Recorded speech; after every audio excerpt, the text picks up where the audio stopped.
I've been a member of OBAP for over 30 years. And when I attended my first OBAP convention, I had just graduated from pilot training, had just become a C-141 pilot.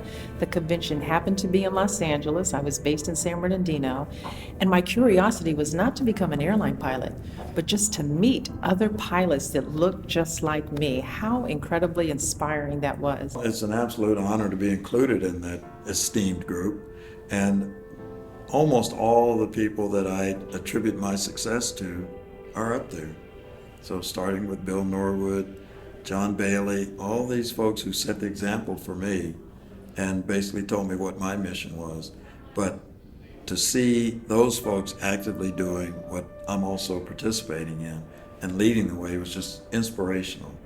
And you know, we wouldn't be here without them. They, as I said this morning, some of them kicked the doors down, some of them pushed them open.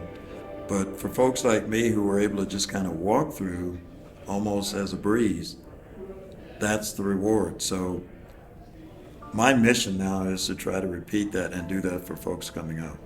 It's almost a given. You don't do it by yourself. Because it's important that we stay together and we network with each other and mentor each other. And that's what I think OBAP and Tuskegee Airmen did. Those were the guys who started this whole thing. And many of them ended up becoming airline pilots late in the game.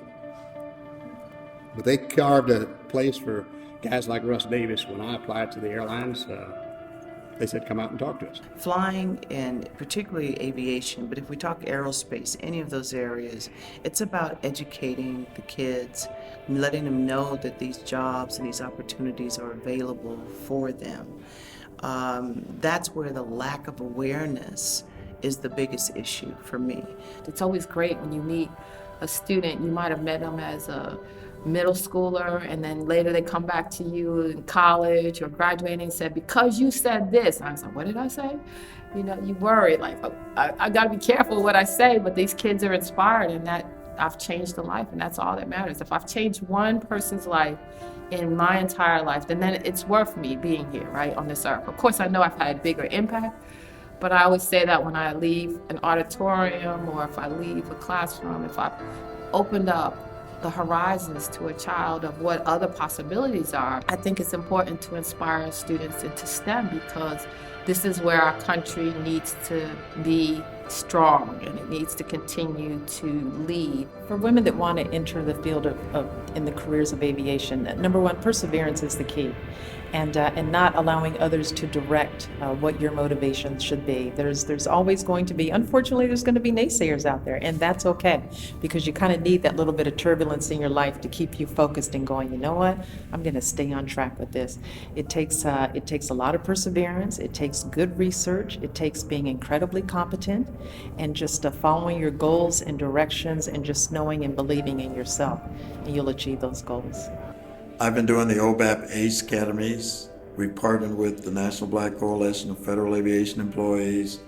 We've partnered with Millionaire Mind Kids, that started with robotics, is doing aviation, financial literacy, scholarship writing. We partnered with Shades of Blue, who's doing the exact same thing we're doing. And we're finding we can pool all of our resources and reach a lot more students. I've been involved with OBAP since 1989. And don't want to tell my age here, but you know, it's been a long time.